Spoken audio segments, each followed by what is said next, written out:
to show you how to get your reference picture for a portrait or a self-portrait if you're going to draw it in black and white. So there's a couple things.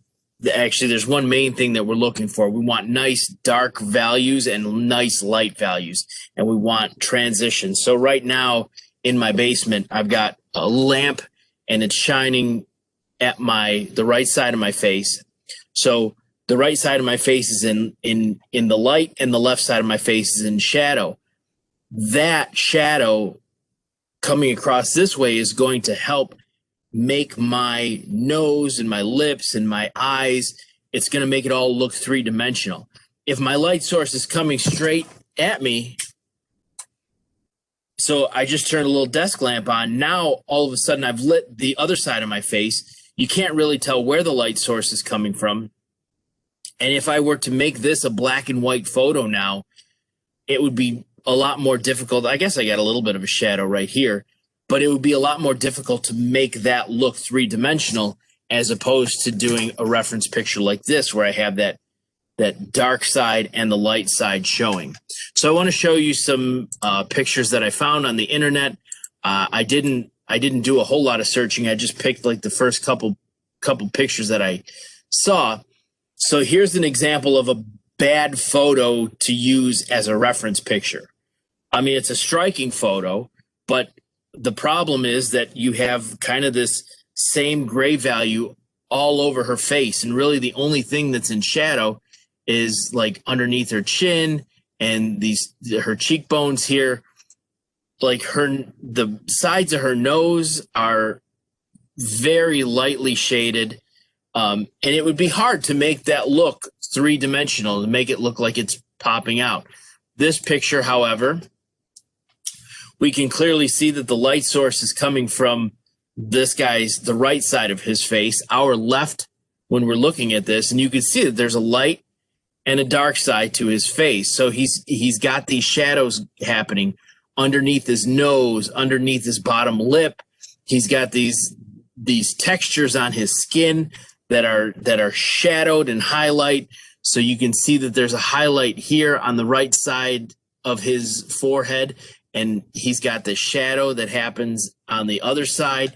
So that variation to make it look like there's a light source and there's a shaded area or a shadow area. Here's another example of a bad reference photo to use. And just like the other one, there's not many value variations in her face. So she's got a shadow underneath her nose a little bit. She's got this heavy eye makeup, which makes it very, very dark, but then it doesn't blend. Like you can tell that it's eye makeup because it's not a shadow. It doesn't softly blend into the rest of her face. It's a very, very dark outline. And she's got the shadow underneath her chin and on the other side of her neck, but most of her neck is a very, very light gray. And here's another one. This would be a good reference to use because we can see where the light source is coming from. Her nose, the right side of her nose has a shadow. The left side of her nose doesn't. And then she's got these cool shadows that are actually helping to contour the shape of her cheekbone there. So this would be a good reference to use as well. So what do you do once let's say you're taking a picture for a reference. If you're doing a self-portrait, you can use your phone and you can take a selfie with your phone. I did that the other day and I sent it to my email. So let's take a look at my email. Go back to here.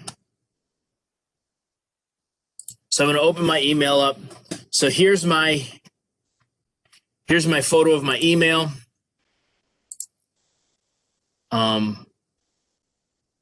So if I want to, so we're going to do this editing in Microsoft.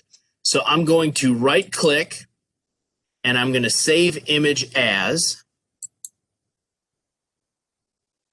and I'm going to save it. I'll just save it as, you know what? I'm going to click on desktop.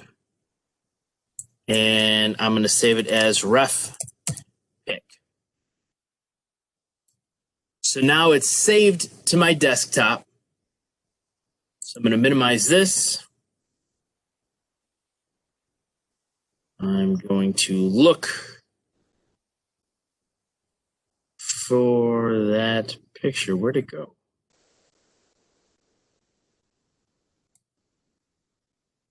Uh-oh.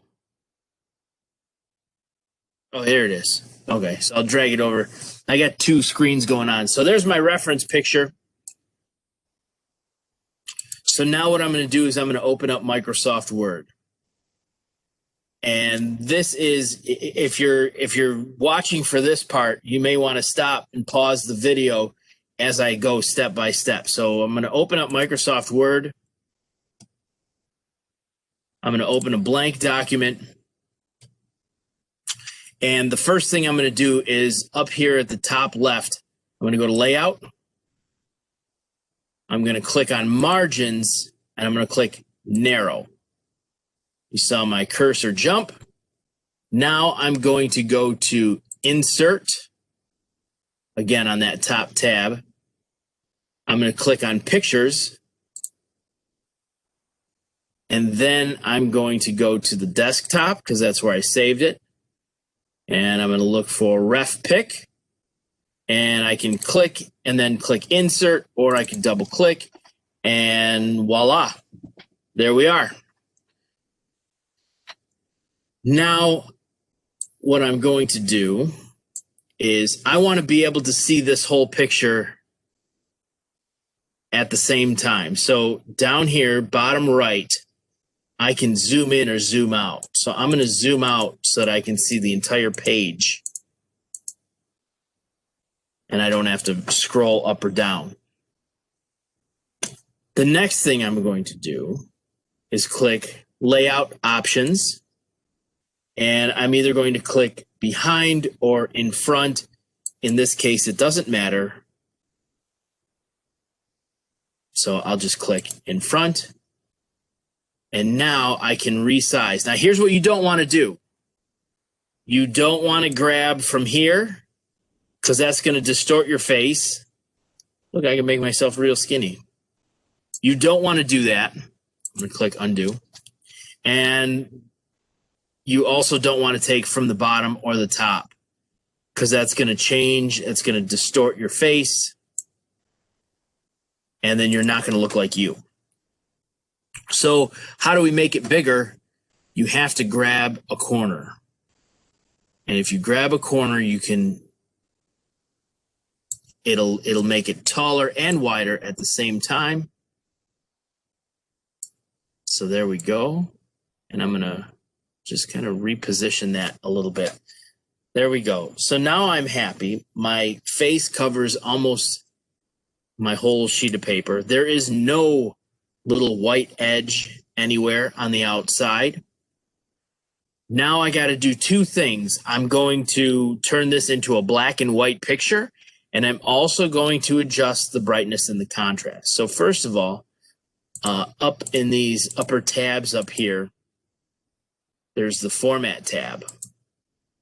And this is going to allow me, if you click off your picture, you're going to miss it. You're not going to see it. So if you're looking for the Format tab and it's not there, click on your picture and it'll show up.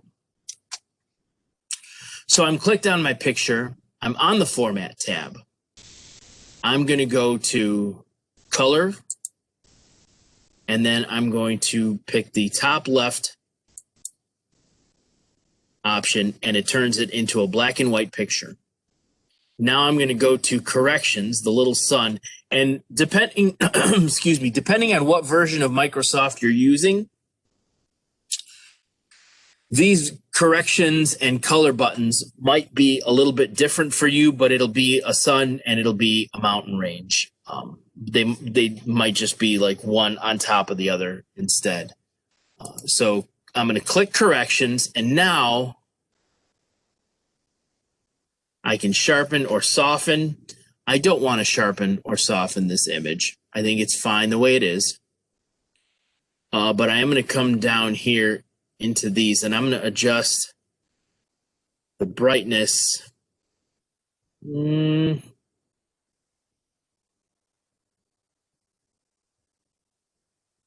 So I'm just going to kind of jump around, and what I'm looking for is areas that are, I want my highlights. I want some of my highlights, a few of them, not all of them, but a few of them to be very, very white. And I also want some of my shadow areas to be black.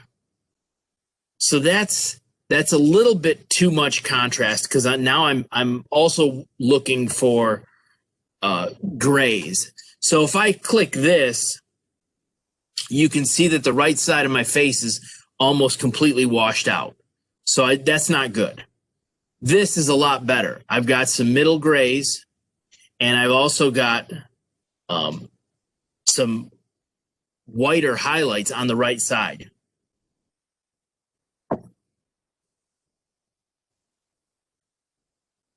That's too much. That's washed out. Actually, that looks good. This one or this one looks good. This one has nicer grays. I wish there were some darker values, but I would be, either one of these is acceptable. I think I'm going to go with this one. So brightness plus 20, contrast plus 20. I'm going to click it. And now, once I have that, I'm going to go to File. I'm going to go to Print. And then I'm going to print this page. Now, when it prints, it will give me a small white border all the way around. That's okay. I wonder if I can get rid of that. No, it looks like that's just going to happen. So a small white border all the way around is okay, but you want your portrait, you want your reference picture to take up most of that page.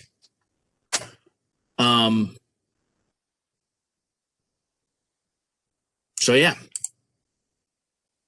So following those steps, once you're done, you should have a quality reference picture to use when you're drawing a portrait.